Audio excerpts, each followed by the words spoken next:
En Algérie, la machine judiciaire a pris le relais. Les prisonniers de Sétif et de Guelma seront transférés à Constantine en novembre 1945 pour être jugés par une cour martiale.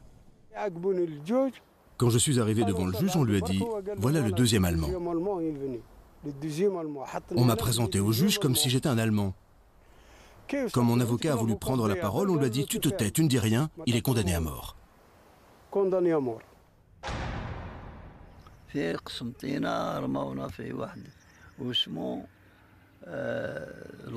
À Constantine, nous étions nombreux à passer devant le juge. Certains ont été condamnés à mort, d'autres ont pris 10 ou 20 ans de prison. Nous, les condamnés à mort, on a été isolés des autres prisonniers, puis on a été emmenés à la prison. Nous avons retrouvé beaucoup de gens que l'on connaissait, eux aussi condamnés à mort. C'était plein à craquer.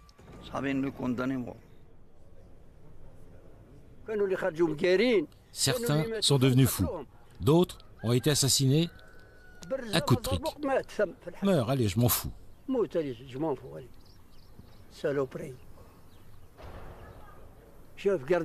Le gardien-chef, il nous disait « Saloperie, c'est Alger qui commande Constantine. Nous allons vous tuer et nous vous tuerons un par un. »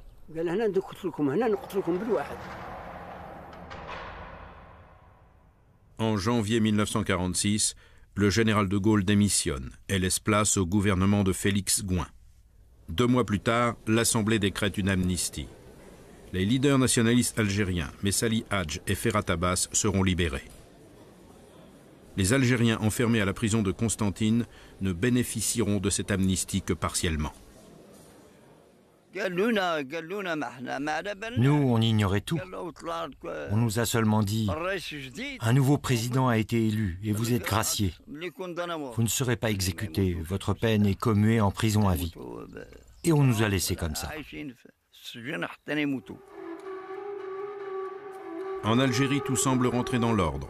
Le général Duval écrit au général Henri Martin « Je vous ai donné la paix pour 10 ans. Si la France ne fait rien, tout recommencera au pire, et probablement de façon irrémédiable. »